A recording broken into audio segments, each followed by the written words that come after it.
So I just sat there and felt this stillness wash over me. I just felt like, oh, really present. I felt this silence, this stillness, this quiet. And I was like, wow, this is really nice. My body was called straight into the present moment, and it was definitely this herb. Then I felt like these little goosebumps run down my arm. And I was like, wow, that's cool. Maybe I'm just cold. I just thought, nah, that can't be from the herb. But then I felt it run down the outside of my leg, and I thought, wow, this is happening really fast, and I hadn't swallowed the herb yet. It was just mixed with the saliva, and I was chewing it. And this is how I play with herbs. This is how I work with alloys. Is I'll put it in my mouth, or I'll fast on it, and really get to know the herb. So I was sitting there, and I was about 4 or 5 minutes. And I felt so centered and so good. And then I was like, oh, I've got to go back to work. And I went out there and just smashed the day out. Felt really good. Went home and had my first sort of solid bowel movement for the day. And I nearly fell off the toilet. I was like, what? How did this happen? And then I thought back through all the things. What have I done today? What did I eat that was different? And I was like, oh, I connected to the astragalus. And I thought, no, a tablespoon of that couldn't have had that much of an effect on me. And I started researching it, and I found out that it's a spleen tonic. And I was like, oh, a spleen tonic, that sounds good. And then I found out that it builds what's called Wei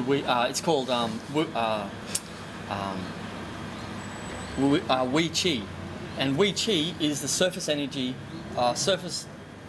protective energy of Qi that's just under the skin, and it's aligned with the immune system.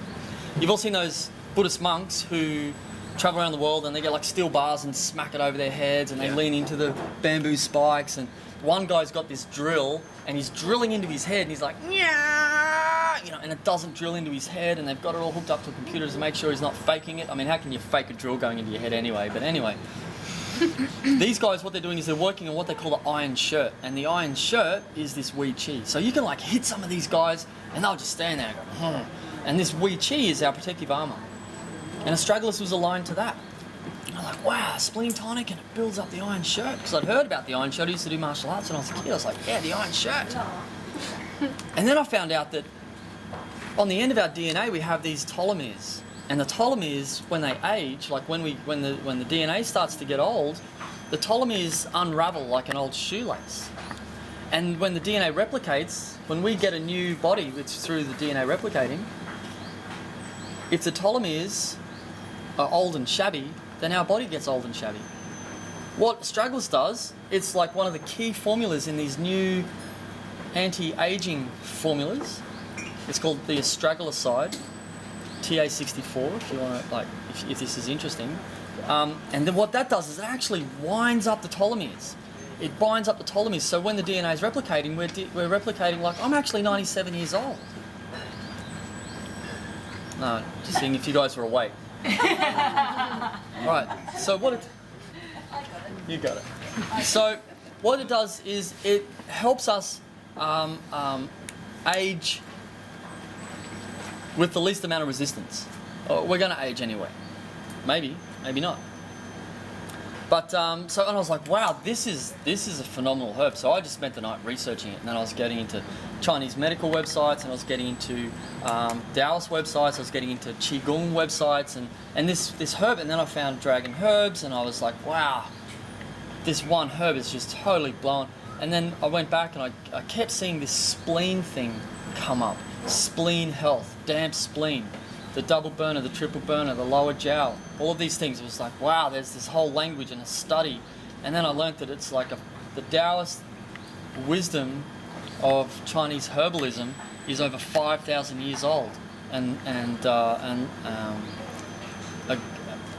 it was first written on paper, or on rice paper, or banana leaves, whatever. They didn't have bananas in China, but whatever they were writing on 2,500 years ago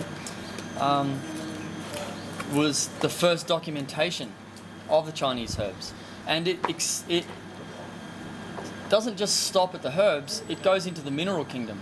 So you can make tinctures, and you can put the minerals under your tongue, and the minerals will act as the processes which I'm about to talk about here. So this was a really profound moment for me, because I learnt that this dried the spleen out, which is responsible for seeing the last bit, the small intestine is the last sort of part of our digestion. We still take in nutrients in our colon a little bit through the wall. That's why it's important to have a clean colon.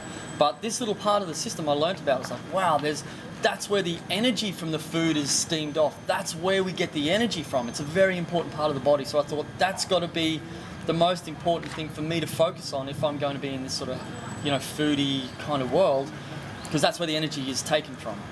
So what happens is we chew the food, it goes into the stomach, and it turns with the biolic acids, it turns into a chime.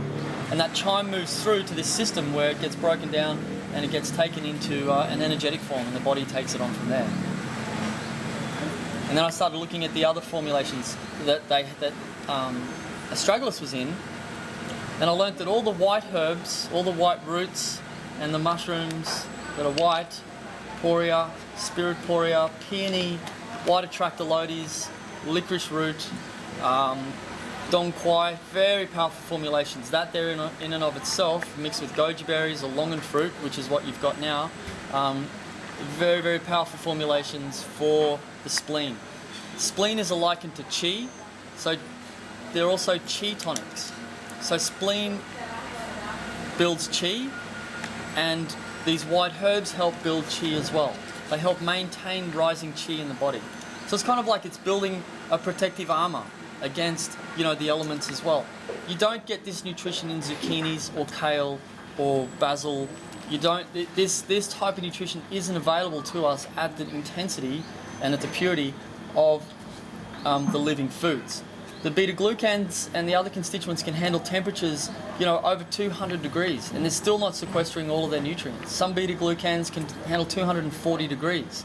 We just simply don't have, we just can't boil water at 240 degrees, where it can, we can't do that in the kitchen. So even though you're boiling it for 3 hours, you're still not getting all the nutrients out of it. It's quite phenomenal. Yeah. And so one thing I decided to be clear about right from that moment was, okay, there's a whole other level of nutrition that's available in there, and it's definitely not about life force, it's not about enzymes, it's not about proteins, it's not about those type of things that are affected by heat.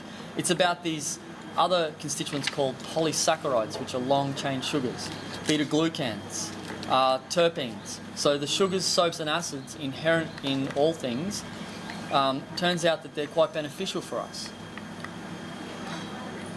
Terpenes and? Beta-glucans. Beta. Yeah, they're another type of sugar. Yeah. GLU, like glucose, but glucan. Yeah, okay.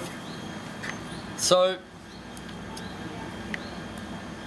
I started to just get some herbs and brew them in a pot, and I was drinking the tea a couple of times a day, and then my spleen just, within 2 weeks, I was back to that really nice texture. And that was it. It was done. I was sold. I'd done the testing on myself, and what I also learnt was you can drink these herbs every day of your life and they don't have a toxic effect. So that means that these herbs are in a class called the tonic herb class. You have two classes. You have tonic herbs and you have medicinal. Now if you have a sickness, have you guys been to a Chinese doctor or an Ayurvedic doctor, and they give you, they'll test your pulse, they'll look at your tongue, they'll check the corners of your eyes and your mouth, and they'll just basically read your body and see if you're showing signs of any overheating or cooling or, weird pulse. What happens is they will say, all right, so you have an illness, we need to counteract that illness with an equal and opposing force. So they will poison your body into health. So those medicinal herbs you can't take for very long. 7 days, 9 days max, maybe some of the other medicinal herbs a little longer, but generally a week to 2 weeks absolute maximum for the medicinal herbs. They will poison you. These tonic herbs are in a class of their own. And that's all I talk about. That's all I present workshops on. That's all I'm really interested in. I'm about preventative medicine, not about curative or counteractive. Yeah. So that's kind of, that's really all I've really got space for at this point. So I can talk to you about these herbs. Because I've had the experience for myself. I've experienced the shift, and it was profound. And that's why I'm here today. That's why I'm frothing today, because of these herbs. So what I did was I drank that every day, and then after a while I just stopped drinking because my body was like, yeah, I'm okay. And then it would go into a cup of tea before practice in the morning, and then it was a couple of cups of tea a week. And then now I have my tea. I've got my my special tea that I drink before practice, and it's got this other one which is called Romania. It's black. The black herbs are good for building Jing, and we'll talk about what Jing is.